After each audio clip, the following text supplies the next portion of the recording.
Hey folks, I just wanted to take a minute here to be real with you. It's been really fun to take a stab at this new seasonal project for the After Credits podcast. The horror and mayhem, I tell you, it's so crazy. You'd think you'd have these guys in an institution by now, but I won't mask my purpose here. I feel that they've been killing it with these Halloween specials, and they want to keep that up. We can only do that if you head over to patreon.com/E-Vac Station and help us with our trick or treating. For less than the cost of a new locks for your doors to keep a deranged psychotic from breaking into your home, you can support our show. No price cuts, no tricks, all treats. Again, patreon.com/E-Vac Station. And on to the show. You hear the beating of your heart, you know the screaming's gonna start.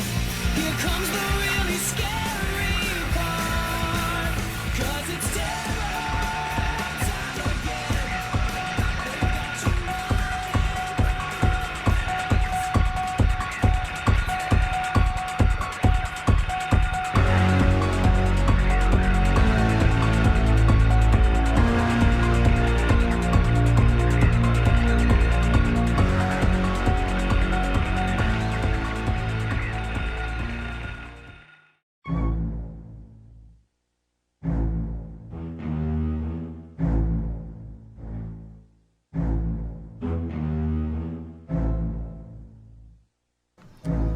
The clock has struck midnight.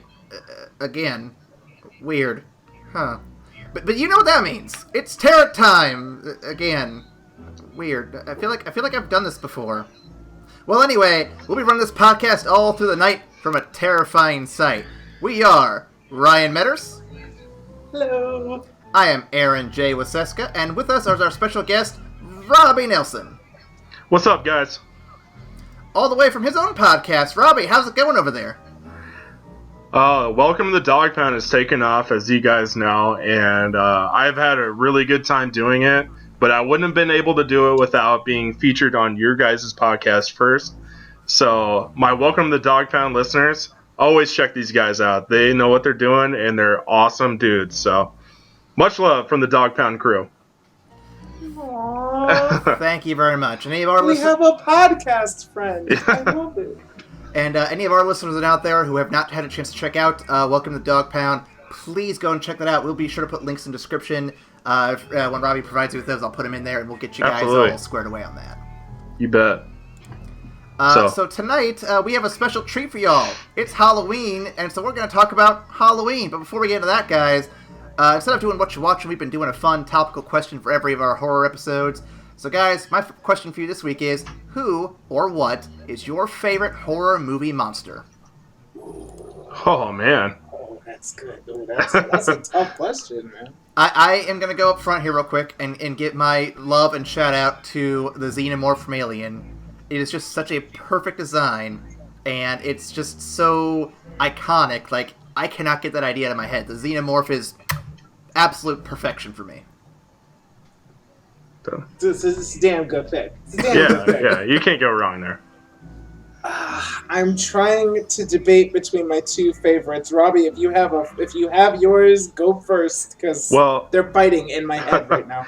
So I have two, because I wanted to pick a classic movie monster, but since you said the Xenomorph from the Aliens franchise, Aaron, you know my love for the Predator, even though I haven't seen the new movie. I've heard nothing but bad things, but the original Predator is one of my favorite movies of all time. So, and just the sound he makes while he's doing his Predator thing, and it just gets me amped every time. And I think the design of Predator himself is just awesome. Like, how badass is that thing, right?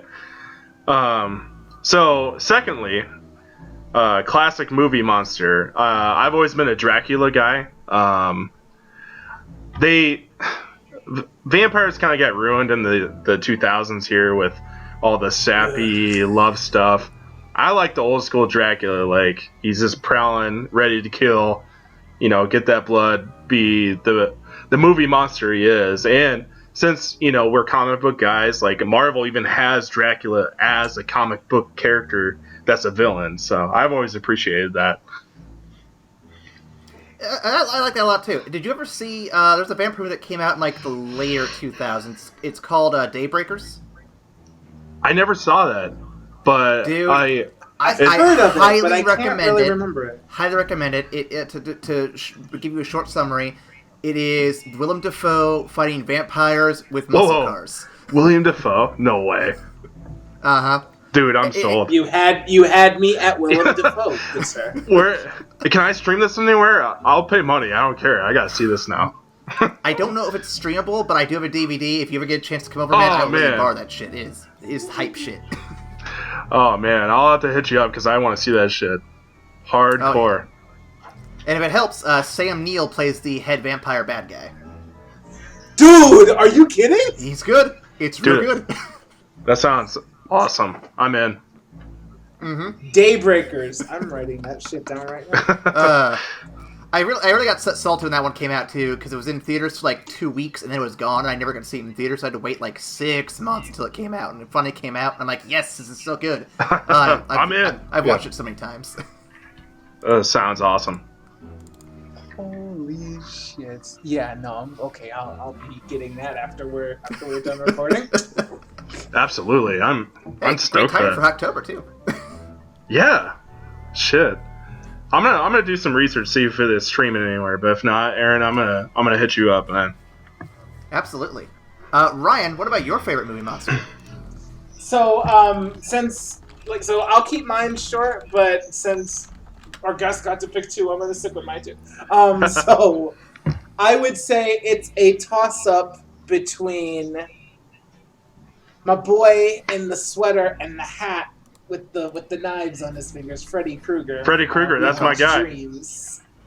Classic. And the other one that I grew up with, who was just so delightfully creepy and just really disturbing at the same time, I'm gonna go with Chucky because I love that shit. Oh, dude, I've even watched Curse of Chucky and Cold of Chucky on. They're straight to video. I love Chucky, man. So I think one of those is on Netflix right now. Yeah, it's terrible, but it's awesome at the same time. And to answer your question, Rob, I did a cursory Google search. Daybreakers is available on Hulu. Oh, I have Hulu. Nice. I'm in. So all you folks out there, if you really want to check out Daybreakers, that brief little pimping out I did for it, go check it out. It's on Hulu. It's fantastic. I can't wait. I'm really jacked for watching this. Yeah, I'll be honest, Ryan. I've never actually seen the Krueger or the Chucky movies. I feel bad about that, but they are definitely on my list to check out one of these times. Nightmare? You haven't seen any Nightmare on Elm Street? Are you serious? Play. Really? So Chucky in particular always looked kind of goofy, so I'm like, I don't want to watch that. Friday the 13th, I just never got around to seeing it. It never was ever around in my house. My God. And all that shit. It's one of my, I want to see it because the idea of Freddy Krueger is similar to, Scarecrow or Mysterio. The whole, using people's fears to get with them and then, get in their heads and fuck with them, except he literally murders them. Dude, Freddy Krueger, later on, Ryan, you can back me up on this, the first couple, they were trying to actually be scary. After that, he was just basically a cartoon character, and it was awesome. Yeah, no, I 100% agree. If you want to be, actually scared, watch the early ones. Yeah. Then it starts getting campy and, more fun. But it's still, Robert Englund still maintains, that terror throughout the whole thing. My favorite of the Freddy Krueger movies is actually the second to last one they did, called New Nightmare, where it takes place, in the 90s. And it's set in real life, where the actors who actually did the Freddy Krueger movies are starting to get haunted by the manifestation of Freddy Krueger that they've created from the movies. It's too good. Dude, Wes Craven actually made that. Yeah. Yeah. Yeah, Wes Craven made that shit. Yeah, it was fantastic. I'm totally on board. We're on the same page. If it makes you feel better, guys, my second favorite Halloween episode of Simpsons has the groundskeeper Willie as Freddy Krueger bit. So that's a good one too. That's a good It's one. not the. Oh well, then you've already seen the movie. So. It's not the Shinin, but it's close. It's real Oh, close. Shinnins are a good one too. Dang. Man, we would have to do a podcast on just Halloween Simpsons episodes. Oh man, that takes me back. Oh, now that's If you can fit that in, I'm in. So Ooh. I'll sometime. definitely have to make some room for that one. That sounds like a fun idea. Just right? some Treehouse of Horror. Treehouse of Horror, man. A Treehouse of Horror like stream. Oh my god. Yeah, I think they did like a 14-hour marathon on FXX like just this past weekend for the new episode. So. Yeah, and if you sign into the app, you can watch any one you want to. So that's my favorite part of the FX app.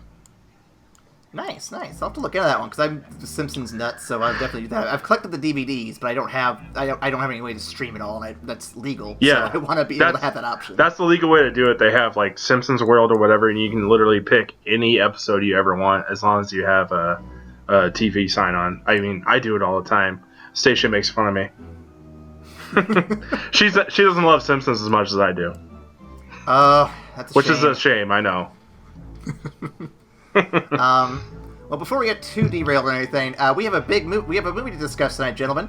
Tonight we're discussing Halloween. I'm going to leave it there for now. Let's discuss our initial thoughts on Halloween. Gentlemen, what do y'all think? Well, I mean, I loved how it captured that late 90s, like early 2000, like real teen bop-esque feel while still doing Michael Myers. I thought it was a lovely homage to the past. Robbie, what do you think? You know, the movie I saw was definitely like a mid-2000s type of movie. Definitely featuring Laurie Strode as definitely the sister of Michael Myers. Just a great slasher flick featuring a washed-up wrestler as Michael Myers. I just loved it. It was a great slasher movie. Interesting. What?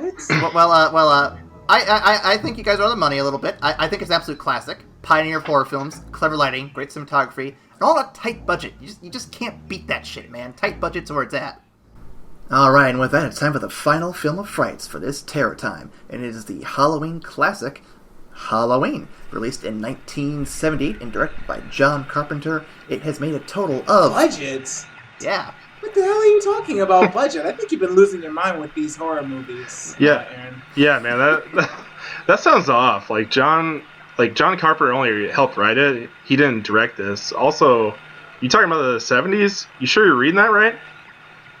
That's what my notes say, guys. It's featuring Donald Pleasance, Jamie Lee Curtis, and... Whoa, hold on. Jamie Lee Curtis is right, but Donald who?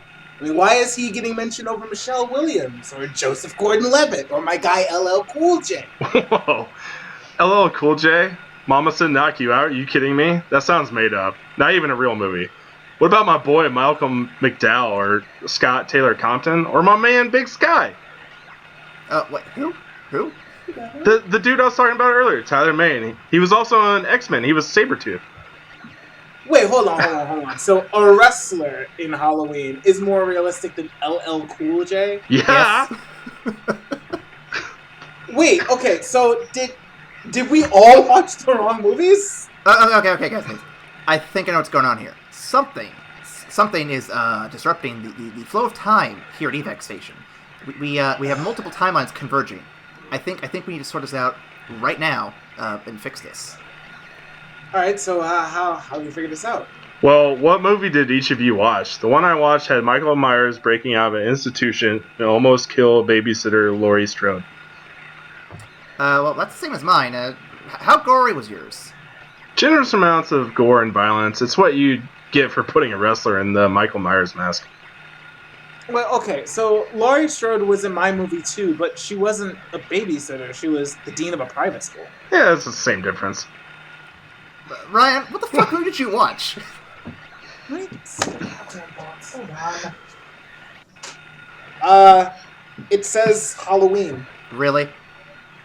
Well, it says something about 20 years later in the byline, but I think it's from the future. Are you talking about H2O? That movie is terrible. Yeah, but it's one of the timelines, though. It was released to restart the franchise and remove some bad sequels from the canon. also making other bad sequels. No, wait. So you mean to tell me that I wasted a night reliving my early childhood and like revisiting 8-year-old Ryan watching this movie? Dude, it was like 90 minutes. It's not a big deal. And Robbie, you said you watched a gorier version of Halloween with the pro wrestler as Michael Myers? Yeah, it was directed by Rob Zombie. It was awesome. I believe it's the third timeline, made to ignore all the previous timelines. It just fizzled out after the sequel. Oh, that's right. Weird Mayan League bullshit or something like that. Alright, how do we fix this? This is getting fucking stupid. Agreed, this joke has gone on long enough. If we've learned anything about timey-wimey bullshit, we need to say the magic word that'll fix it. Oh, wait, you don't mean... I think I do, Ryan. Okay, guys, you ready? On the count of 3. 1, 2, 3. Cagliostro!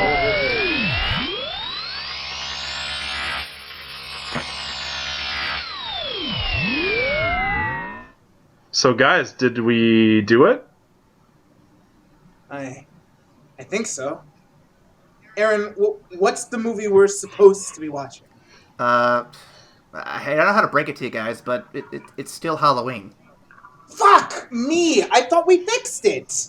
Gentlemen, it appears we've created a fourth timeline. This shit's getting more complicated than Legend of Zelda. What are you talking about? It's Halloween from 2018.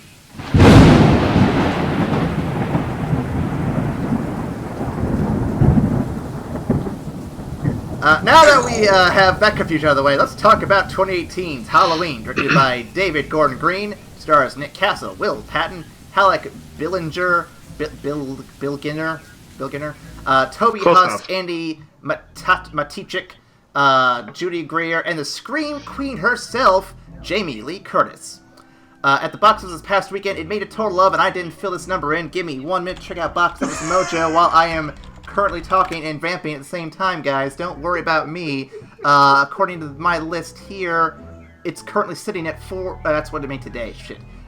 It's currently sitting at a total of worldwide, $96,734,252 worldwide. For 1 weekend, that's pretty impressive. All right. Let's see, what else here?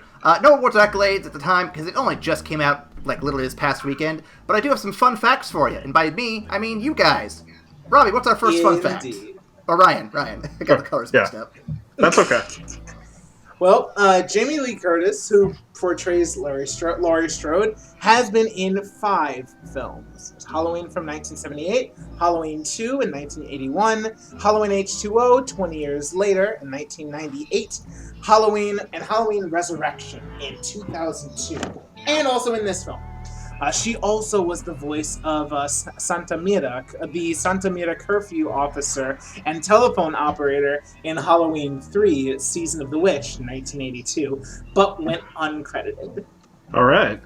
At 70 years old, Nick Castle is the oldest actor to play the character of Michael Myers. He's the third actor to also play him more than once, behind George P. Wilbur, who played him in Halloween 4, The Return of Michael Myers, and Halloween, The Curse of Michael Myers, and my boy Tyler Mane in Halloween, that was in 2007, and Halloween 2 in 2009. And to wrap things up, John Carpenter claims this will be the last Halloween film, even though there are contractual obligations for a sequel, and screenwriters are already considering one. Fantastic. Oh my God. I swear, Hollywood really needs to learn to let things die. I swear. I mean, we're talking about a man who has not yet to die in any of his own movies, so it's a tough one right there, Daddy. That's a tough one. Yeah. Well, gentlemen, with all those shenanigans out of the way, I have a synopsis for you. Are you ready for this shit? Absolutely. I am very ready for this shit. All right, here we go. A new timeline has emerged in the Halloween universe, and we're back in Haddonfield 40 years after the events of 1978. None of that other shit happened, boys. Just you relax. The babysitter we're talking about the babysitting killings, of course, from 78. Michael Myers has been locked away and hasn't spoken in that entire time, and Laurie Strode has locked herself away in a home full of guns, traps, and extreme paranoia stemming from the trauma. So much so that her family is taken away from her years ago, and she's essentially lived and isolated from the world. A pair of investigators arrive to discuss with Michael and Laurie separately. With permission from Michael's new doctor, Dr. Scratch and Sniff, Dr. Loomis is a student and friend. But their investigation gets them nowhere, and Michael seems unable to talk, and Laurie very unwilling. Why? Michael is transferring to another facility to be locked away for the rest of his days. By the way, how did he get captured after the events of the original Halloween? It just made it seem like he just vanished at the end. Whatever. Don't worry about it. We got it in post. Dr. Scratch and Sniff goes with him to make the transfer process seamless, or so we think. During the transport, the bus has an accident, and Michael escapes into the real world. Again. Laurie and the authorities find out about this fairly quick. Laurie goes into lockdown panic mode and tries to gather her family back at her super punker panic room. The cops, led by Officer Hawkins, work to locate and bring down Myers for good. All the while, Michael makes his way back to Haddonfield, as he always does, leaving a trail of dead bodies in his wake. He reclaims his mask and begins to purge the world of babysitters and people who are just in his way, on a way to one house at the time on Halloween night. His path leads him to run into Laurie's granddaughter, who has been impossible to get a hold of. Those Generation Z kids and their inability to answer a fucking phone call, I swear. All of them have phones, but none of them want to answer it. Goddamn. I mean, they're probably eating Tide Pods with some other general comment that baby boomers love to point out. Anyway, but she does find the cops, and she does manage to secure transport back to her family. Only, well, in a surprise twist, Dr. Scratch and Sniff betrays them, stabbing Officer Hawkins while Myers is down and bringing Myers directly to Laurie's Fortress of Doom. Why? Because he wants to see what happens, and he's lost his fucking mind. Myers regains consciousness upon arrival, kills Dr. Scratch and Sniff and a pair of cops on patrol before the final home invasion can begin. I won't spoil the best moments here in the final encounter. I mean, come on, guys, let's leave a little bit to your imagination. But to sum it up, Myers breaks into the Laurie's Batcave and smashes through her traps. She pulls all the steps to take him down. The family band together for one final assault and trap him, leaving Myers for dead. The family leaves with Myers presumably burning in the fire that consumes Laurie's cabin in the woods. The camera ends showing Myers having disappeared from the camera's gaze, but possibly not the hellfire. Then cutting to the three generations of Strode ladies in the car, with the camera slowly panning and zooming to the butcher knife in young Allison's hand. John Carpenter's brilliant score taking us to the fade and the credits. Oh, man. So, guys, what did you all think of this actual movie this time? Robbie, you're the guest. Please go first. I have words. Well, I'm sure we'll discuss the ending in detail, but as for the movie overall, I enjoyed it because I like slasher movies and that sort of thing, and the moment that he escaped and met up with the podcasters, which is kind of funny since we're on a podcast, and kicked the shit out of him and killed him in the bathroom. And we put on that mask, you knew it was on, man. That was awesome. That was an awesome moment. And there was a lot of callbacks in the movie to the original, which I thought was really cool. Looking out of the school, and instead of, the granddaughter seeing Michael, or excuse me, instead of the granddaughter saw Laurie, but it would have been Michael in the original. Calls back to when Laurie saw Michael. Yep. You know what I'm saying. I'm sorry. I'm just kind of stumbling over my words. But I thought that was cool. Calling back to the original, since this is kind of like a follow up to it, and we're ignoring all the other shit that we talked about earlier. So, but I just thought it was a really good slasher movie. Some of it was kind of out there, Dr. Scratch and Sniff. I don't even remember what his real name was, but him just going off the deep end and stabbing the sheriff, when they hit Michael with the car, that was I was just what is going on? What's funny is when that scene happened, I turned to Amanda in the theater and okay, so watch that guy just be in a Michael Myers costume and not actually be Michael Myers. That'd be hilarious. Yeah. I was so disappointed when that didn't happen. Yeah. Oh my god. I'm horrible, but wouldn't it have been great though if it had been oh, this is not really Michael Myers, where is he? And then the real Michael Myers comes from behind the car and stabs him or something. It would have been great. Oh, I think that would have been better. Honestly.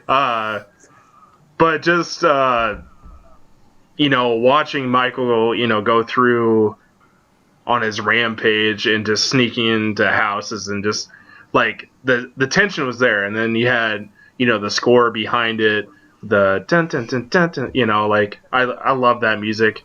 That's like one of my favorite parts of this whole series is that specific score. You know, so I Dude, just, the remix is really good too. yeah, and that part was cool. So I will let Ryan go, and I'm sure we'll discuss the ending in more detail. But Ryan, what are your thoughts, bud? I had a fucking blast with this movie. I had a blast. A couple of podcasts ago, I mentioned that in movies I try to be quiet so that I don't fuck with anybody else's viewing of the movie. I didn't really have to worry about that here because everybody was like, fuck, don't go in there. Oh my god, kid, why are you getting out of the car? But the kid took the gun. He was so smart. I loved him. Oh, that I kid was was so sad cool. when he died. I thought the other kids were going to die in this movie too after him, and I'm surprised they didn't. It was really weird. I was just like, damn, they really went there and showed him kill that child. Yeah, okay, that's what bash we're his head on in. today, movie. Yeah. But no, I had a blast. I think the best part of this movie was how amazing they were at ratcheting up the tension outside of just like normal violence. Because you had all of these scenes where it wasn't Michael murdering people brutally, but it was just this aura of unrestrained like malice that was palpable even as he said nothing. Like you start with the scene of him in the prison and these dickhead podcasters showing the mask to him, and he's not moving, but everybody else around him is starting to freak out, and you could tell there's like this invisible force that he is exuding that everybody else can feel, but these guys are fucking oblivious to the danger that they're in. I love that they did that. Yeah. To borrow a phrase from our anime podcast, Ryan, you could feel the killing intent from that man. Yes. For sure. It was sheer killing intent. And it was perfect when he finally put the mask on. That was a really well done scene. It came off the heels of like him brutally murdering the podcasters. Yeah. But that feeling of just him slipping on the mantle, slipping on his face. Yeah, exactly. And like really becoming who he was again. There's a bunch of other stuff in this movie, and they do really good work with rationing tensions, especially with all the fucking mannequins. Laurie, why would you keep all them mannequins? It's fucking terrifying. But I want to say that's the big stuff that stood out to me. The tension that was separate from the violence. I'll add to that as well. I really loved how respectful this was to the franchise in that it was a perfect sequel to the original. I don't think it's better than the original, but I have reasons we'll get into that later. But I do really like this, probably above any other sequel we've seen or reboot or anything. It's very respectful. Yeah. It brings a lot of callbacks. My favorite callback of all of them, and you guys are going to may roll your eyes to this one, the masks you see on the kids wandering around for trick-or-treating are the same masks from Halloween 3. And I'm one of the apologists for that movie. It's so good. But you see the little skulls, the goblins, and the pumpkins from that movie, and it was like, oh man, you guys brought that back. That's great. Yeah, I didn't notice that in the first or when I watched it. I was reading like a recap afterwards, and they mentioned it. I was like, damn, I missed that. Like, I wish I would have noticed it. It's a blink and you'll miss it. Yeah. You know, I think actually this is a good moment to just take a brief aside and talk about that, because I have not seen the original Halloween movie. I don't think ever. If I have seen it, it was when I was super duper duper young.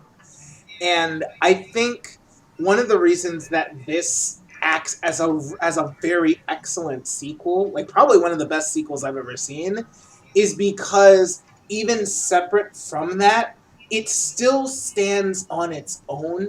Because I watched it like knowing pretty much about like the Halloween franchise and knowing like the gist of the setup going into it, but all of the call-outs and all of the callbacks to the original movies and the precursor movies, they were embedded so subtly that you weren't felt like you were getting hit over the head with them if you didn't know it. But for the people that did know it, it was a really awesome callback. So it really threads that needle really well, I think. Absolutely. I actually want to talk about it real quick. So I went on Thursday, the premiere night for the film. Wow. Well, our weekend with this past week was pretty crazy. We had a trip to Sioux City, Iowa for a wedding, and we didn't have phone service out there for the whole time. That's a whole story I can get into, but I'm not going to right now. No, we were at a wedding for the weekend, so we had to see it right before then, to make it in time for this. So we went for premiere night on Thursday, and it was also Amanda's birthday, so it worked out really well. She wanted to see it too. Dude, the crowd in that theater. So I haven't been to a premiere for a movie in a while. I think the last one might have been maybe Iron Man 3 or Thor Dark World. It's been such a long time. Wow. I know. But it's been a while, so I kind of forgot this. But when you go to a premiere crowd for a movie that has such a big, rabid fan base, the energy and excitement in that room and the cheers, clapping, and the crying you get for every awesome moment, it is spectacular. Like, I get that it's a pain in the ass to go to those sometimes, especially for the bigger ones like Avengers or Star Wars, where it's like everyone is there. But for something like this, it was small enough where you could get in pretty easily.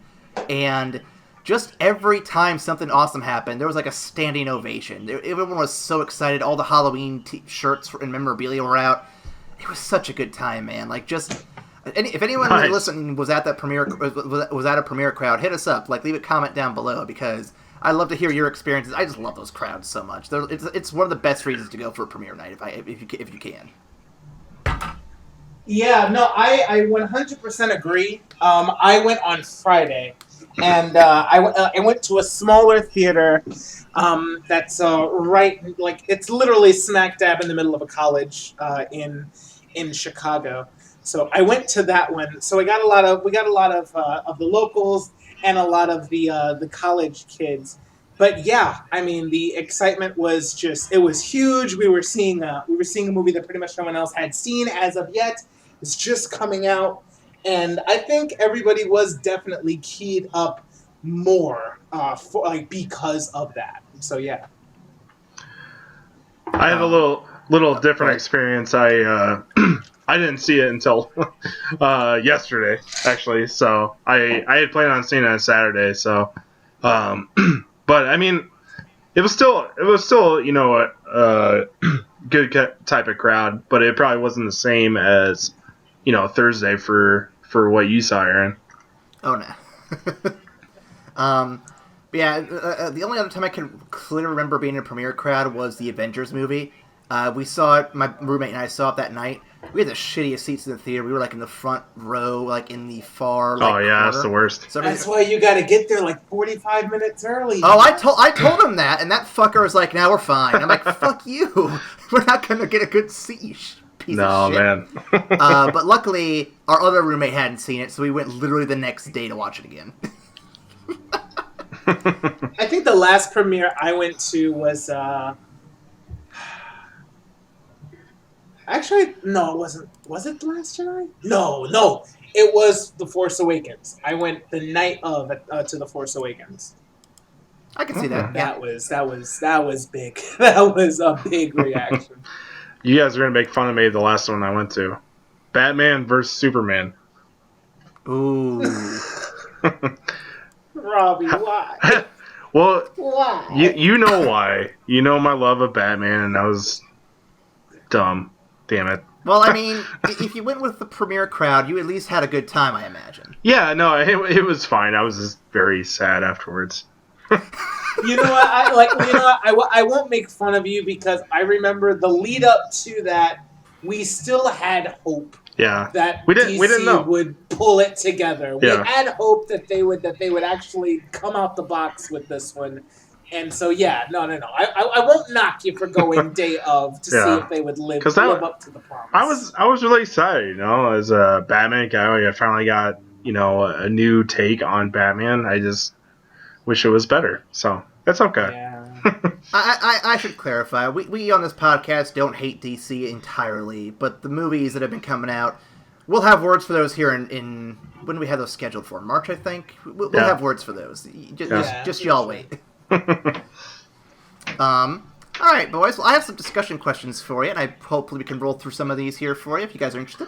Yeah. I love these. All right. So this first one I got here, the original film of the Halloween franchise was partially inspired by the Manson family murders, like with the early home invasions of the 70s and 80s. So my question for you guys is this: knowing that, what do you think inspired the events of this film, or does this build off the themes of that first movie? You think? I honestly, I think, like, me personally for this movie is that they were trying to focus on how you deal with like a traumatic experience. So you gotta see Laurie, be paranoid for 40 years waiting for Michael. You gotta see Michael basically just waiting to get out. But you also gotta see the daughter and the granddaughter having to deal with their mother or grandmother being the person she was, and seeing the moment finally come and them, come together. And it was kind of like a empowering moment to take over something that's haunted Laurie Strode for 40 years. Is kind of how I took it. Just to kind of build off of the original movie. I don't know if there was a specific theme, but that's kind of what I took from it. I think you're on the money a little bit. Ryan, do you have anything to say before I throw my 2 cents in? Well, I think I definitely agree with Robbie's assessment. I love that the crux of this movie is focused on not only Laurie's paranoia, but the effect that it has on her family and like how that actually plays out. I think in regards to like its relation to like the Manson family murders, I think a lot for a lot of people, those times are so far removed that nobody thinks of the really horrible, awful shit that can happen in this life. And I think that reality is what was portrayed in the movie, because you have this family with this teenage daughter, and they're just living a great life, and nothing's going wrong with them whatsoever. They have a perfectly mundane and happy, normal life. And Grandma is living out in the fucking woods because she's the only one who's keeping that paranoia alive. Yeah. And I think it speaks to how the majority of us don't really consider that shit to be real anymore, or it's so far removed that it might as well not even be considered. But every now and again, it's good to have a reminder that horrible shit can go down. And while you still want to live your life, it's really good to be prepared for that. I agree. My 2 cents real quick is I think I'm going to line up with Robbie a little bit, but add to it. So I do think this movie is definitely focused on the trauma aspect of things, but I'm going to take it a step further. And it's going to get a little political, so if anyone has an argument with me about it, just give me just a minute here. But in the recent few years, since we've had a new president, I'm not going to mention names here, we all know who it is, and with all of the various outings of sexual assaults and with the Me Too movement, I think it's kind of hitting on similar notes to that. I think it's trying to show how long-term trauma of any kind of nature, in this case it'd be, a guy coming in and trying to murder you and the kids you're watching, how it affects you, how it affects different people as it's happening, how the world reacts to you expressing that trauma. Because in the movie, everyone is dismissive of Laurie. It's like, it happened years ago, get over it. It never really happened. There's all these different rumors about it, and it just kind of fantasizes it. But it did happen. We all saw it in 78, and she knows it happened, Michael knows it happened, and that's all there is. It's just like, for a lack of a better term, what happened with Bill Cosby. What he did, he knows it happened, the people who he did it to knows it happened, and that's the only story we got, the he said, she said thing, and we have all those other people adding more to it, fantasizing it, but the fact is, something still happened, there's still trauma that happened, and people are addressing it in all sorts of weird ways. And I think in this case, it kind of reflects a lot of that. Maybe not that specific case with Bill Cosby, but just trauma you see within the world in general. And I think this is a good portrayal of that. Yeah. I like that. Yeah.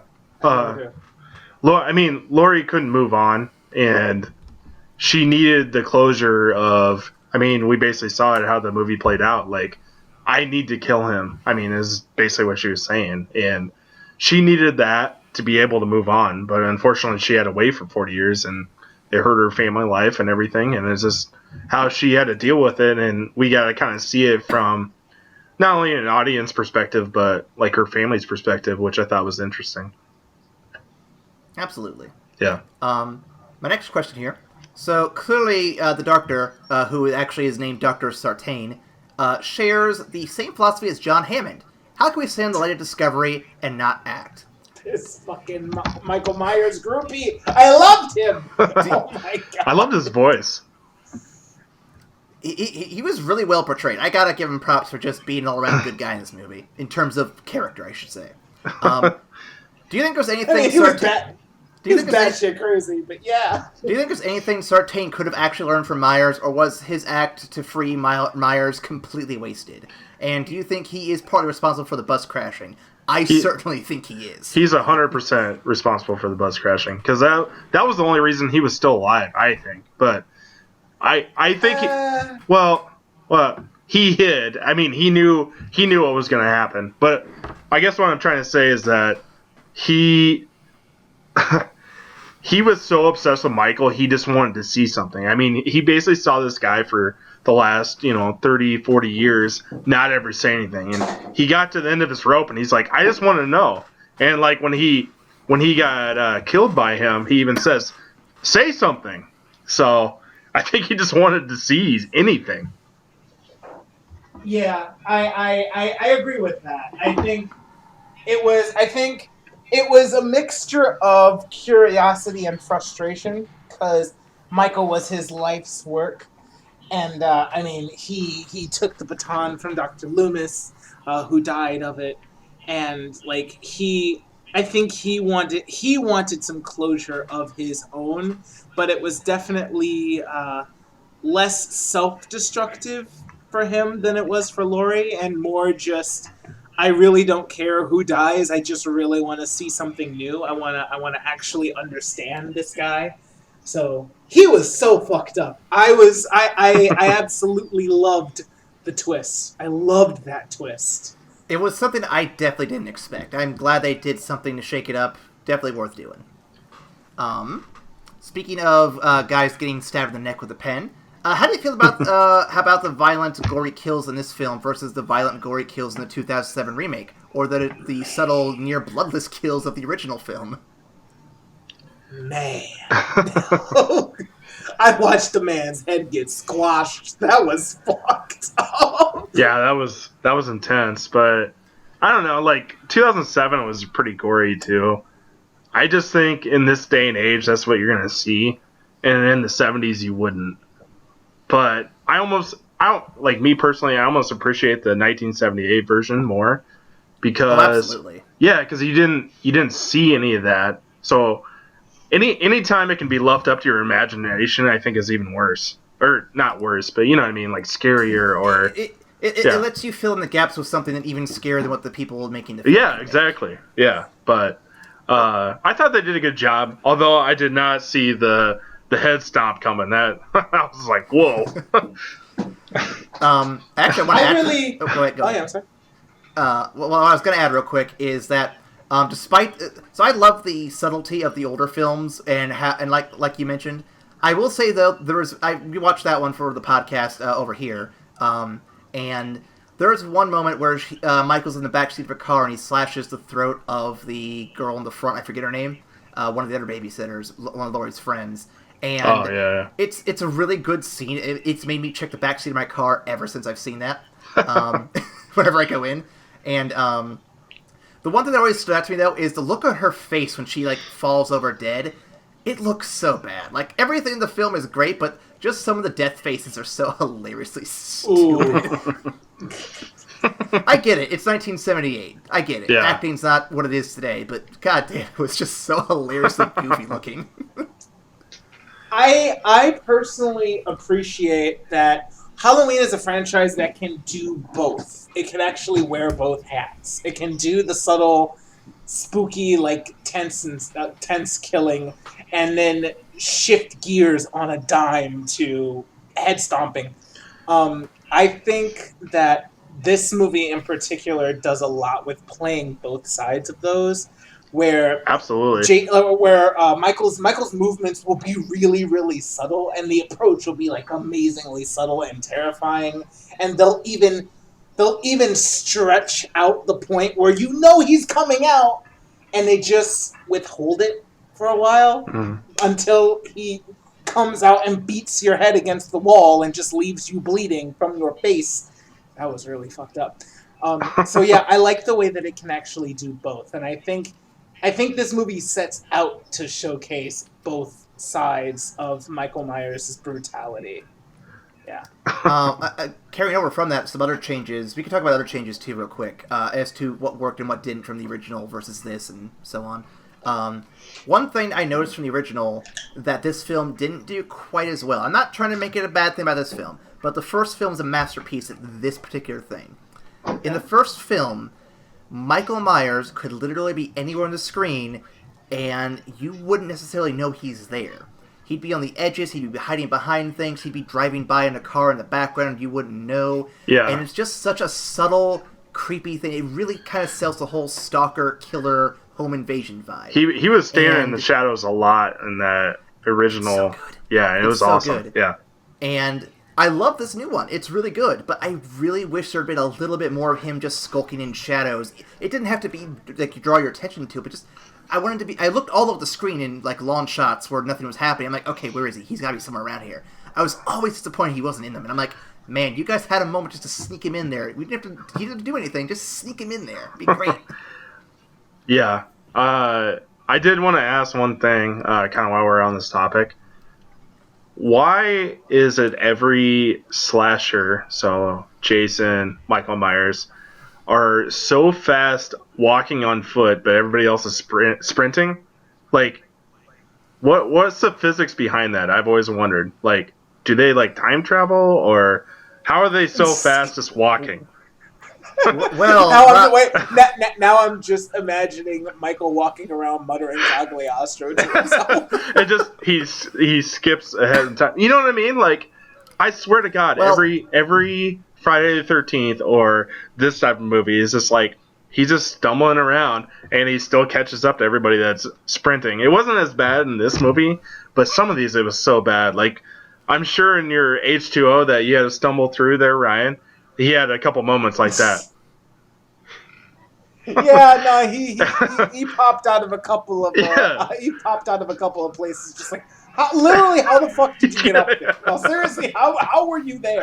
Well, although I had that moment when he was in that kid's closet, like yeah, exactly. Like, there's no way he's in there. They're playing it up. Yeah. He's like, they're gonna open it. There's gonna be nobody there. He's gonna walk in while they're looking at the closet. It's gonna be over. But when he actually was in the closet, I lost my shit. I was like, how are you there? Exactly. How the fuck did you get there, Mike? What are you doing? Well, so if we go off video game logic real quick, I'm going to throw this out there. Have either of you played Dead by Daylight or, what's the other one? The Friday the 13th video game? No, I have not. So in the Friday the 13th video game, it's very interesting. So when you're playing Jason, he teleports all over the place to catch up with the other players and everything. They write it off as he's not really like warping time, but it's like the game takes on like a video cassette kind of thing where suddenly everything fast forwards, like the tapes here getting distorted, and that's a sign to every player that he is teleporting in game somewhere. Wow! It's a really cool effect. That's a pretty cool design. That's a clever design right there. Interesting. And then in Dead by Daylight, I don't think there's any. There is like faster movement, like a dash kind of thing. Every monster can do, but I think some of them are better at it than others. I haven't played that one enough to know, but I think just the general idea is that in the case of Michael Myers in particular, I think it's largely just that it's his home town, his home neighborhood. He grew up there, I think the logic you're supposed to follow with that is he knows all these different ins and outs, and he knows the secret routes, and a lot of people they'll run and stop. They do. Yeah, they do. That's true. He does not stop moving. Like he is inexorable. And he knows exactly the quickest way to get to you. Yeah. Exactly the way to get to you unseen. And that's how I read it. He's really tall, so he can take really big steps. I get it. It's just it's really stretching my realistic take on it. So I'm just trying to be a dumbass, but I just it's always something I've thought about when I watch these movies because I'm just like, this is ridiculous. Like this 7 foot tall 70-year-old man is catching up to these kids in the prime of their lives. No, I got you. Yeah. I definitely and he got shot like 15 times and hit by a car. But hey, it is what it is. It's fine. That man's unkillable. I'm more we'll surprised the guy of that size can get around without making any noises. Yeah. Yeah, with them big ass boots, he's really quiet. Those boots are sturdy enough to crush a man's skull. Yeah. Yet he's tiptoeing around. Yeah, I got yeah, like when he's hiding in the closet, you'd hear those boots for sure, right? Well, clearly he went to the Jurassic Park school of sneaking around, because the T-Rex sneaks around so much in that movie, and you never know where he's at. As long as he doesn't have fucking active camouflage. That's still bullshit. I still call bullshit on that. Okay. Next question I got here for you. So this is a pretty good one. Do you think Laurie earned her place next to Ellen Ripley and Sarah Connor as a badass woman in film? And do you feel this was a fitting end to Laurie's story? Man. I could watch Jamie Lee Curtis on a fucking firing range all day. That was real good stuff. that was pretty badass, yeah. I'll jump in here, Ryan. Like, I think she's one of the most badass women of film, especially after this movie. But what bothered me, and I know it's just movie logic or whatever, but like, you set up this elaborate trap for Michael, and you're gonna burn him in the house or whatever. And you're standing over him while he's burning, and you don't shoot him in the fucking head. Are you kidding me? You're standing right there. I know. I shouldn't dwell on that, but I was like, God damn it. I think she honestly just wanted to see him burn. Yeah. Plus, bullets have not worked that great. That is true. That is true. That's fair. But you're point blank with the shotgun. I don't know. It is what it is. But I feel like she's taking a page from Goku. She wants to fight him on fair ground. She wants to get her hands dirty. I mean, she did a badass job though. Like, when he got into the house and she was in the, going room to room and they locking each room down. That really systematic. that was pretty badass. And like, I appreciate all the stuff she put into that, and even being like, telling her daughter like, you always thought this was a cage for me, and it was just calling to this is actually a cage for him, and she had that set up the whole time. I mean, that's pretty badass. I gotta give her that. What do you think, Ryan? Yeah, I was like, I love Laurie Strode in this movie. I do. I don't know if she's gonna be as iconic, in my eyes at least, as like fucking Sarah Connor. But I think this one was a fantastic addition to that legacy of badass women taking on the killers that fucked up their lives. I loved her going systematic from room to room. I was awesome.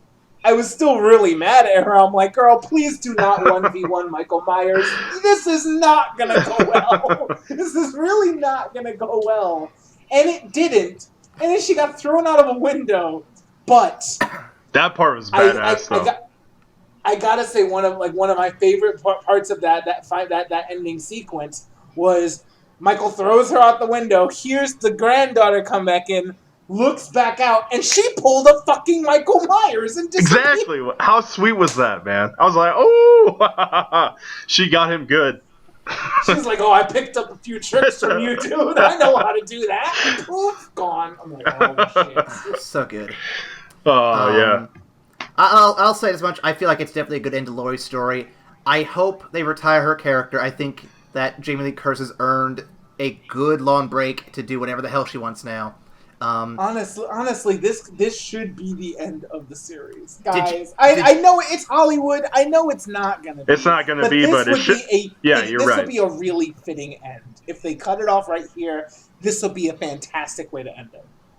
Well, I wanted to ask you guys. Did you what was it? So did you guys know the story behind H2O and Halloween Resurrection by chance? Because there's actually a fascinating story with Jamie Lee Curtis involving that. I don't know the story regarding her. So they asked her to come in for H2O under the guise it'd be the final Halloween film. I think I heard that. Yeah, because she didn't want to come back, but she made a contract stipulation saying, "I'll only come back with the last one. I want to end this and end it right." And it's so, 20 years. Yeah, of course it's going to be the last one. What do you think? We're going to do it in 40 years? Well, so what happened is they did it, and then without her knowing, after the main shooting was done, they reshot the ending to have the guy who dies at the end be a was it like a security guard or a cop in disguise instead of Michael Myers, and he escapes. And when Jamie Lee Curtis found out, she was pretty furious. And the story goes, from what I was reading, that they had apparently put some fine print or reneged on the contract in a way that they could do legally, and they had to have her come in for one more. So she, very furiously, and I'm sure she probably lawyered up to make it happen, said that the next one, Resurrection, was going to be the final thing, and she insisted that she be killed to be done with it all. And sure enough, she dies in a mental institution in the first, 5-10 minutes. Is that the one with Busta Rhymes? Yes. That one's really bad. God, I haven't seen that. I have not seen that. Dude. H2O is bad. Man, Resurrection's bad. Resurrection's a shithole. That's bad. I forgot she was in that. I just always remember Busta Rhymes. No, so I like to know that Jamie Lee Curtis got what she wanted in this film. And I'm hoping that they don't bullshit her in any future films. Like, let her be done. She did great. There's no reason for her to come back. Yeah, I think so too. I think probably one of the selling points that they used to get her on it was the fact that the major story is going to be how these 3 generation of women actually come together to do the shit at the end. Because the ending was fucking gorgeous. It was masterful. I don't know if I'm skipping ahead in those questions, but I just had to say that. It was really good. I'll get to it. Don't you worry. I got a few more here. All right, I'll hold my peace. All right, so quick one here. Why do you think Michael Myers kills? Do you agree with Loomis and Laurie that he is a pure manifestation of evil, or is he just crazy?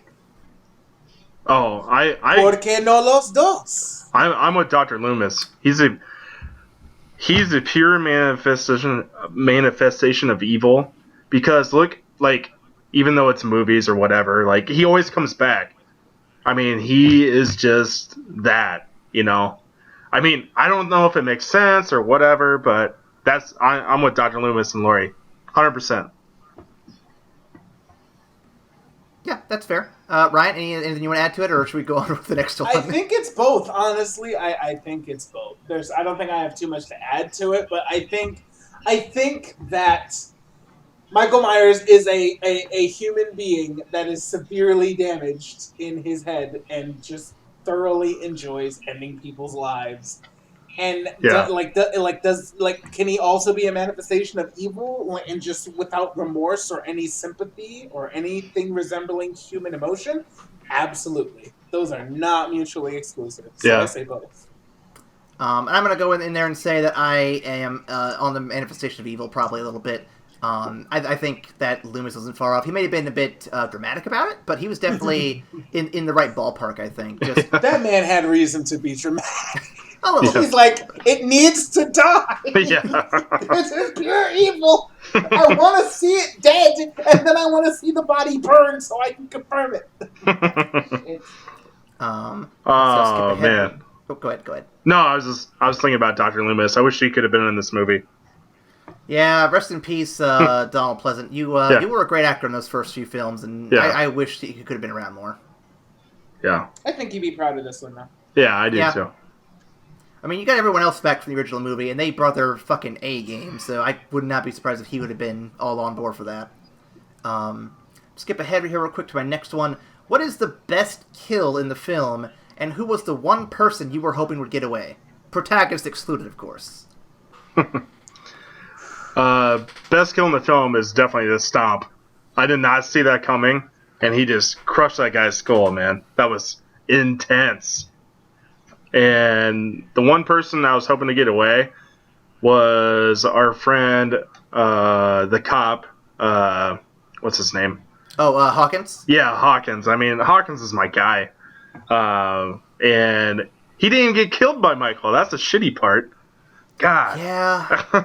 He got killed by Dr. Scratch and Sniff. That was terrible. So he got killed by a fangirl. he didn't get killed by Michael. At least if he got killed by Michael, I'd be cool with it, but no. Yep. Favorite kill.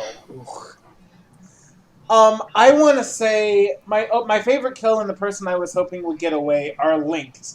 I would say my favorite kill is that shitty British podcast guy who absolutely deserved to get his fucking face stomped in. Yeah, you're holding that mask after on. just coming in and stirring up all this shit. What an idiot. Before it. What a fucking moron. I was so glad to see that his face was just pouring blood out after he just got fucking manhandled by this dude. Who I wish had got away was the female podcaster. Yeah. Because she was the one trying to actually be nice. She wanted to get the story. She wanted to do her job, but she also wanted to treat these people with respect. Yeah. She was ethical. Yeah. So I was hoping she'd get away, but I'm like, there's no way. There's like guys, they have his mask. They're both dying. Yeah. So he can get it. Yeah. Like, he's not going to grab it and just leave. Oh, no. First thing I said when he walked into that bathroom, I'm like, oh, yeah, they're both dead. Okay, so for my favorite kill, it's actually going to be kind of a tie, because it's two people in one. It's the blonde babysitter and her boyfriend. The nails dragging across the floor and her being like dressed up as a ghost to spook the officer and everything.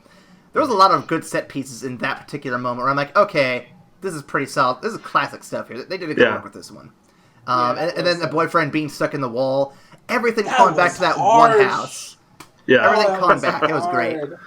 The one I was hoping would get away, again, kind of a twofer. The one that did get away that I was glad that did was the little black kid. Oh, he was awesome, man.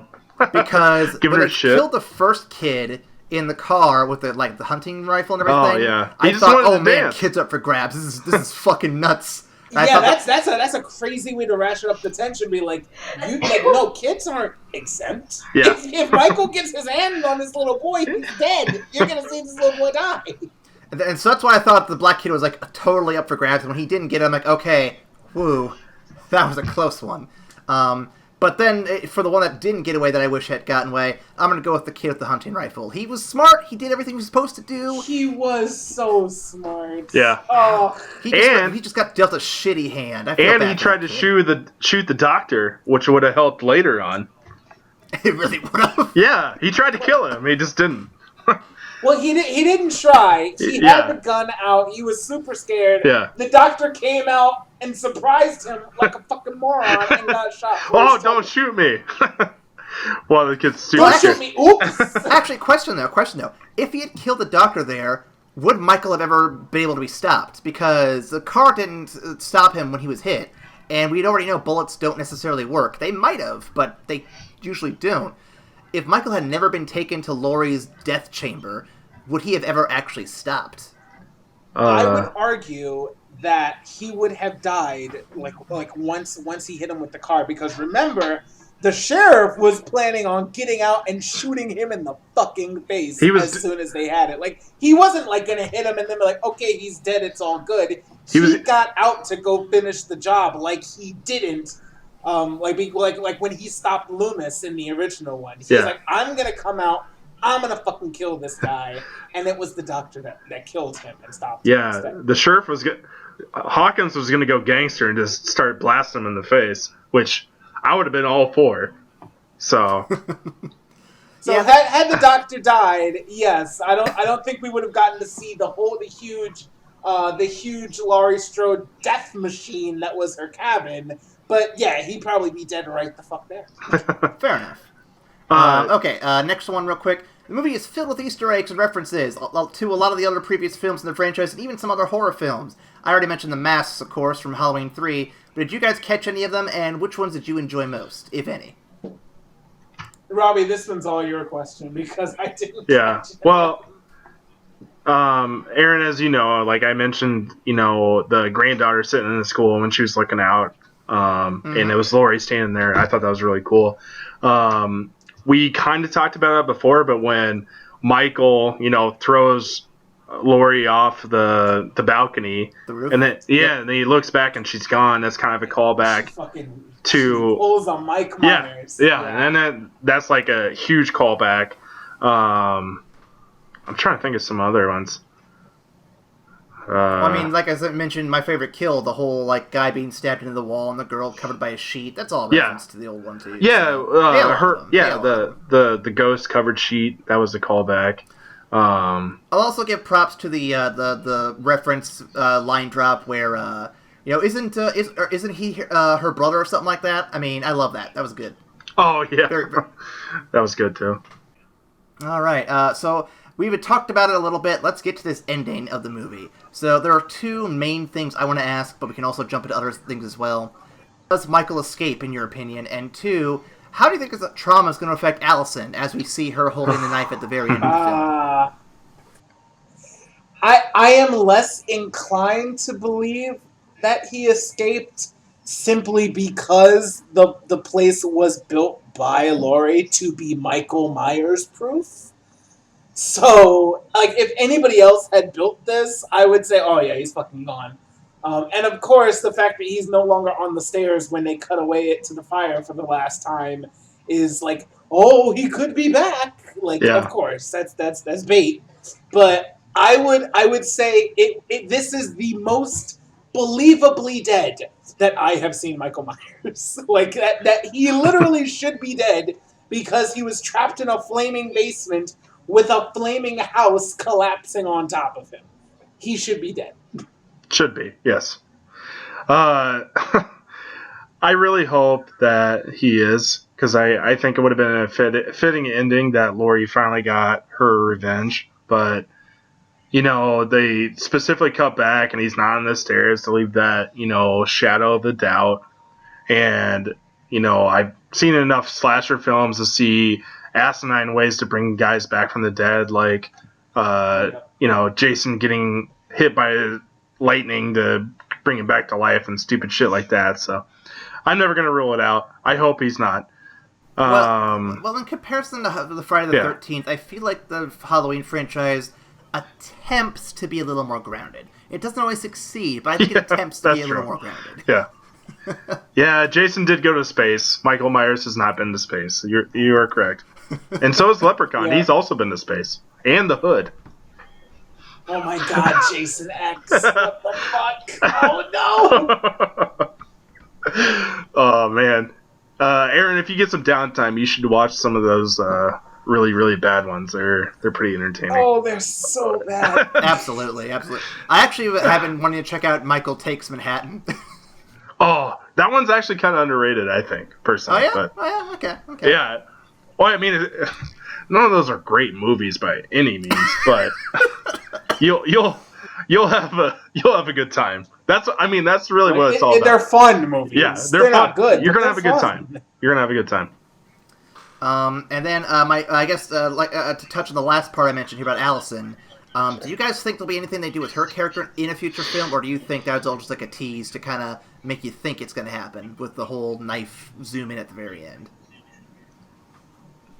So no lie, if they were to do a sequel, which of course it's fucking Hollywood, it's absolutely plausible. The only thing that I would be okay with is if Allison went fucking insane and picked up where Michael left off. If Allison actually killed Laurie, that would blow my mind. Yeah. That would be a good sequel. I would go and see that because that's really interesting. It pays homage to the originator, and it picks up on a brand new thing and takes off on a brand new page. That would be cool. A female Mike Myers. Yes, I would go with that. I could definitely see that. I think what they were trying to show, and it's kind of what I was talking about earlier, is that it's trying to empower the women. And I think they were trying to show that they, took the killing weapon back from Michael Myers and their family again. I think that's what they're trying to show, but honestly, Ryan, I would not be shocked if it went down that route too. So I wouldn't be disappointed with either of those. Yeah, honestly, so. like I'm all for female empowerment, Yeah. like them taking the knife back and Yeah. like taking his weapon, his power away from him from that. Awesome. I'm 100% down for that. But if they were to make a sequel, that would be the only thing I would accept. Not some fucking, Michael, like 70-year-old Michael Myers somehow escaped from a burning building that Laurie specifically designed to kill him so that he could come back for the sequel. No, I don't like that. But if the killings start happening and all of a sudden you find a white mask in Allison's room, then I'd be like, yes. Absolutely, let's see this. Yeah, that'd be cool. While we're on the subject of female empowerment, though, can we talk about the tag team that these girls did on Michael Myers? Can we talk about that? Absolutely, yeah. I'm opening the door for any freeform stuff now. If there's anything else that I haven't mentioned that you want to add, ending, beginning, middle, any specific moment, go at it, man. You want to talk about the cheering moments like that you get in the movie. It like because everybody in my theater was reacting the whole time, and it was really fun, and it was fun to be a part of it. But the biggest moment was where it's Laurie's daughter and Allison in the basement, and she's got the rifle, and she's like, I can't do it. Yeah. Mom, where are you? I can't do it. And then Michael steps in the frame, and she instantly turns and says, gotcha. And shoots him in the fucking chest. Everybody lost it. Yeah. Everybody lost it in the film. Dude, that was a badass moment. And of course, his father would be in the shadows being like, we got you now, Michael. Yeah. Like, all right, let's get them, girls. Let's fuck this dude up. And then all 3 generations of Strode women just beat the shit out of Michael Myers and then set the building on fire. Yeah. That was a perfect ending. I was so happy with it. Do you think that if the daughter and the granddaughter were not there, Laurie would have stayed in there with Michael to make sure it burned up? Probably. Yes. I do too. Ooh. I think Laurie would have. Yeah. Now, like I had not thought about it until you asked that. Yeah. Yes, I absolutely believe that. That was my first thought when they walked out. I was like, I think she wanted to stay in there and die with him. I very much believe her obsession would have made her stay in there. Not because she wanted to die, but because she wanted to make sure he was dead. And I don't think there's any way around that. Yep. And it would have spoken to the doctor's earlier point about Michael and Laurie, how they were locked in this eternal cycle of predator and prey, and it has defined both of their lives, and he doesn't think that they can actually survive without each other. So that would have been a fitting end, a fitting cap to that whole theory, where it's like, Laurie literally has no life outside of preparing for this night. So, of course, she's just going to stand there and look at him and watch him die as their entire world collapses around them. Of course she would have. Yeah, that's what I thought, too.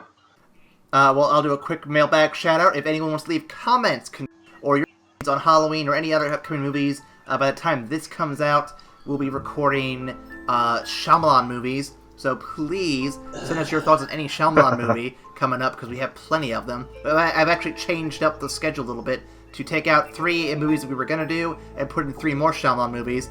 Ryan, you might appreciate that a little bit. And then while we're doing those, we'll be doing some DC films coming up for recording. So please comment for those as well. And of course, you can go to Facebook, our Steam page. Ryan, we also have an email. What is that email?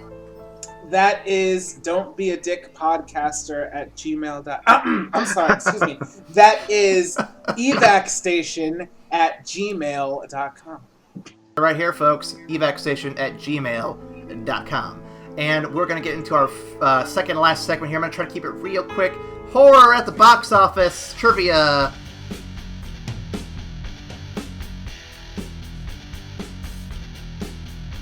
Robbie, I don't know if you've kept up with the most recent episodes, but what I do is I give you boys a year, and your goal is to tell me the top grossing horror film of that year. All right. I suck at this game. I will give you reference So points. bad. I'll give you reference points to tell you what other movies came out in that year, but I'll only helpful. tell you the non-horror movies. You have to try to figure out based on that.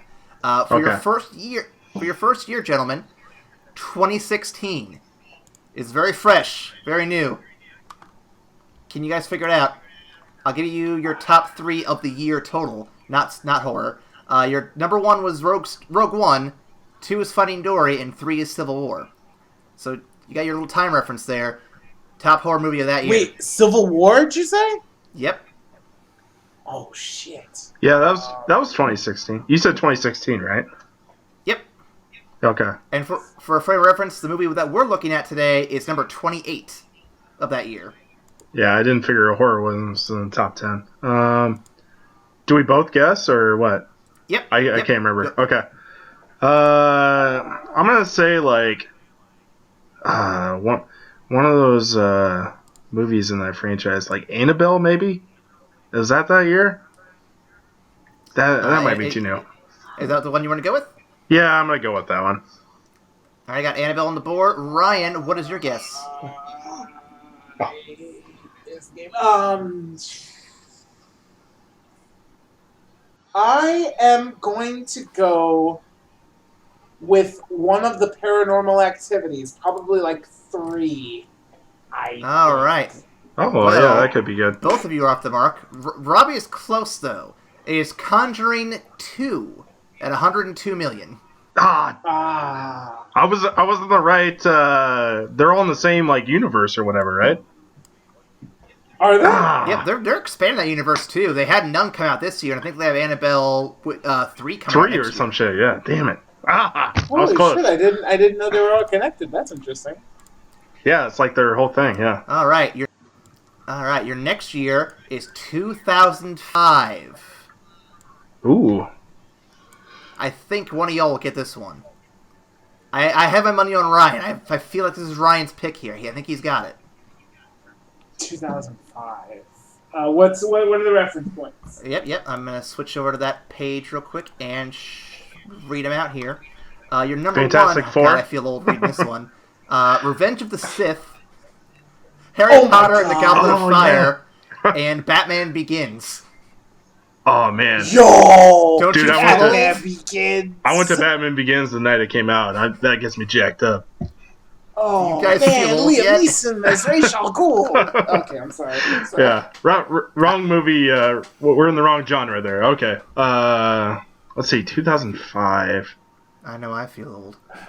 Oh, it's got to be like a Saw movie. Was it the original Saw? Saw? Is that the one you want to go with? Yeah, I'm gonna go with that one. It might have been earlier than that. Shit, I'm gonna be wrong. I know I'm gonna be wrong. 2005. Shit, I was 15. It probably is Saw. Actually, he's probably right on the money.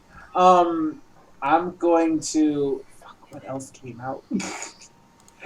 What else came out at that point?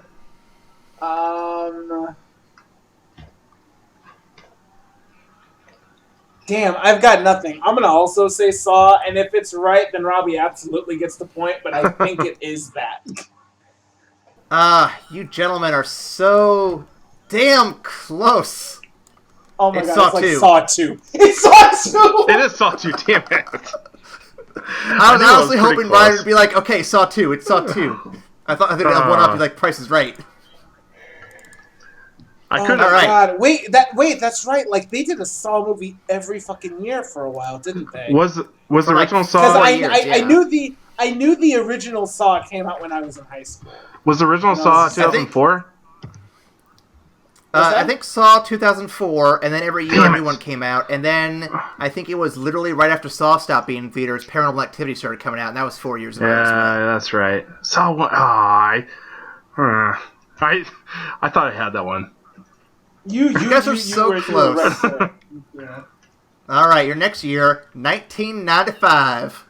Oh man. 95. Oh my god. I'm gonna look up the year while you guys are deliberating. For 1995, ooh, this is a good year. Toy Story, Batman Forever, and Ace Ventura: When Nature Calls. Oh, that's a great movie. I don't care what you guys say. Wait. Oh, and Ryan, this will speak out to you. Die Hard with a Vengeance. Wait, I'm sorry. So are you telling me that Ace Ventura: When Nature Calls came out in the same year as he played the Riddler in fucking Batman? Yeah, he was on top of the world, bro. Yes. God damn, Jim Carrey was running it. 95 was the year of Yeah, Carrie. Jim Carrey was That fucking was- running it. Oh my god. So I loved Jim Carrey, and the year before is when he made The Mask, and Yep. what else came out in '94? He was on a tear for like 4 years straight, like Dumb and Dumber, Mask, all that shit. He's back to Light the World on Fire next year as Sonic the fucking Hedgehog's enemy, Dr. Robotnik. Yeah, he's gonna be Robotnik, isn't he? Yep. That's nuts. God, that'll be awful. Yeah, I don't know what to expect from that movie. Okay, so let's see, 95. 95. Was that Scream? I have Scream on the board. Is that what you want to go with? Yeah, I'm gonna go with Scream. That screams mid '90s to me. So Okay, I got one for Scream. Ryan, what do you got? Robbie is infinitely better at this game than I am. He's a top contender in this. I think Nicole will give him a good run for his money, but he's a top contender. yeah, God damn. Alright, well, I learned my lesson from the Saw movie, so I'm gonna go with Scream 2.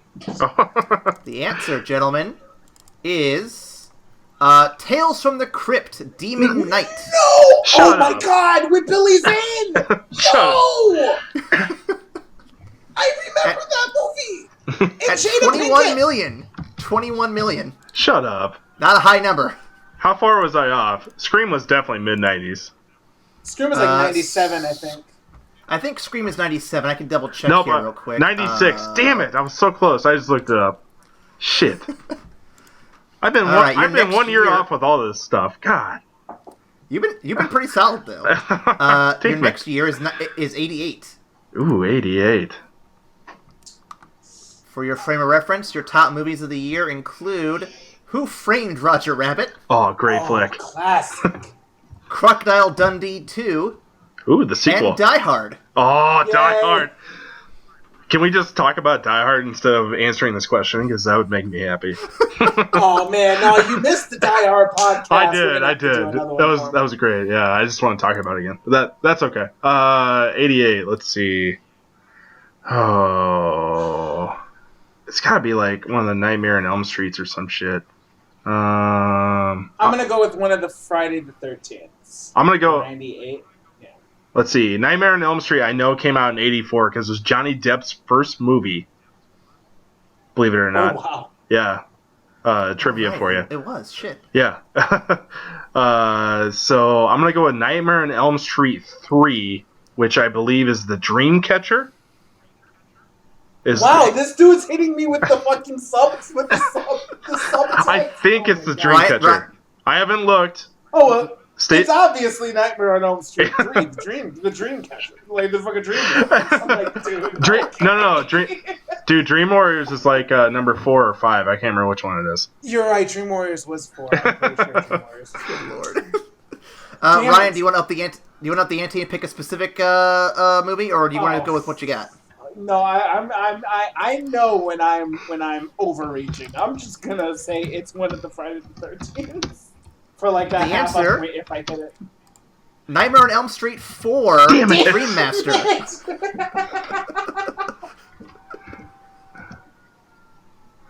God damn, close Robbie, you guys are you getting. win. You just win, alright? Shit. Damn it. All right, I have one more year, and then we'll call it good here. The year is my 1977. Oh, shit. Oh man, you're really Your going top back. movies for this year include Star Wars, Oh, Close yeah. Encounters of a Third Kind, Oh man. and The Deep. The Deep. I'm gonna go with Texas Chainsaw Massacre. Ooh, that's a good call. I'm good pick. gonna go with The Hills Have Eyes. Oh, All right, shit, I got really? two very different picks. The answer is Exorcist 2, Damn it. The God damn it. Heretic. It's never Texas Chainsaw Massacre. That's always my Hail Mary. I think I purposely picked different years from that one just to throw you off. Yeah, well, you've succeeded, Aaron. Congratulations. But Well, I'm going to give the win to Robbie because he's been the closest the most in this entire episode. hey, I am not going to argue that. That is really impressive, sir. can we look up when The Hills Have Eyes? I'm pretty sure it's really close. Yeah, I can look that up real quick. Here we go, the original one. That one made $25 million at the box office. Oh Very close. It's very close. man, that was close though. Very Well close. done, sir. Well done. Yeah, that was I'll fun. have to do this trivia again with Robbie because he's really impressive at this. I have to start studying trivia for these fucking podcasts now, guys.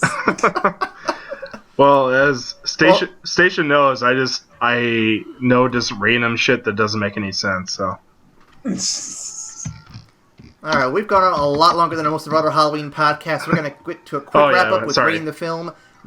Normally we do a rating of gold, silver, bronze, but for the Halloween movies, and this is the final one of the Halloween movies we're discussing for the year, we have a simple system of bucket or fuck it, where we either like it in the bucket or we say fuck it. So guys, what are we ranking this one at? Are we bucketing this one or fucketing this one? Oh, this is absolutely horrible. I mean, fuck it, obviously. Fucking lying to you. This is I saw a man's head get stomped into oblivion. Yes, no, we're putting it in the bucket of blood. absolutely bucketing it. I will third that. Bucket it all the way. So you hear here, folks. If you have not seen Halloween, the new one, go check it out. And if you can, check out the original. It is also really good and also fills in some gaps you might want to know about this one. Not necessary, but it's still good checking it out. It's a classic. Yeah, that's good. Anything else we need to mention before we head out, guys? No, man, but once again, Robbie, thank you so much for joining us. It's always a blast when you come over here and talk about geeky shit with us. So, man, thank you. Oh yeah, man. I thoroughly enjoy this stuff, and I can't wait until we do. Is the next one I'm on, Aaron, the Aquaman podcast? Yes. The next one I have you scheduled for will be Aquaman. Yes. Can't wait. But so for frame reference to those listening, if this stays in, that'll be towards the end of the DC season. We're just recording early to catch up with the movie when it first comes out. Yep. But there'll be plenty of other DC movies we'll probably have you on Oh, yeah. before that comes out. Absolutely. I'm a DC fiend. This, of course, means that I will actually have to watch Justice League, I suppose. Hey. Yeah. So, some of us have Well, already hey, watched Ryan. it. We get to watch a good cartoon movie with it. Yeah, that's true. All right, it'll be like eating my vegetables at dinner. I have to swallow this so I can get my dessert. That's right, man. I want to thank all the guests that came on this Halloween season. Nicole, Robbie, Troy, and Bo. Every one of you guys was great. Ryan, you were great too, actually. You were great. I'm just a guest who has overstayed his welcome for 3 years now. So thanks to everybody who participated. Thanks to everyone listening.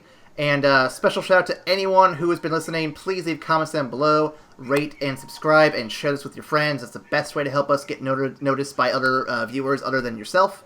I think that covers everything. So tune in next week. We're back to our normal schedule with just one episode of Studio Ghibli every week. And then in December, we have some holiday specials for then. I'm not going to spoil what they are because You'll have fun finding out.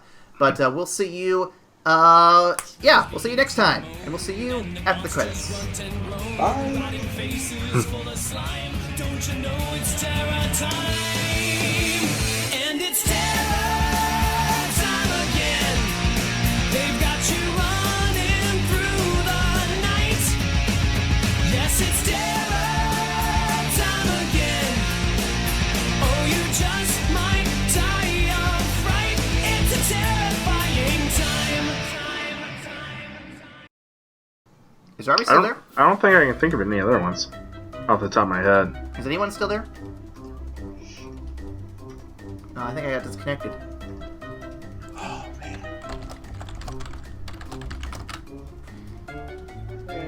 Hello? Yeah, did we lose him?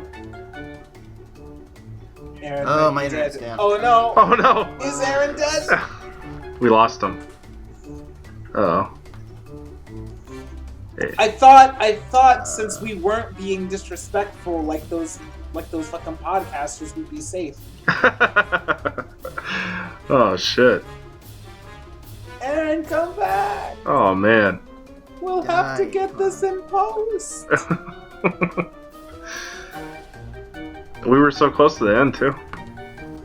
Aaron! He's dead. Try messaging him on Facebook, yeah? Here, let me grab that. Aaron, where are you? His internet died. Or he died. And his ghost is typing that his internet died. Yep. Oh shit. So my modem literally just stopped It's like, working. and stop. Yeah. Like I look at my little internet icon and it's like, okay, well your wireless is still got a thing, and I'm like, okay, well what else is wrong? And I look over to my modem and it's off, and I'm like, oh, now you're off. Okay. You got So sorry about the delay there. you got stabbed by Michael.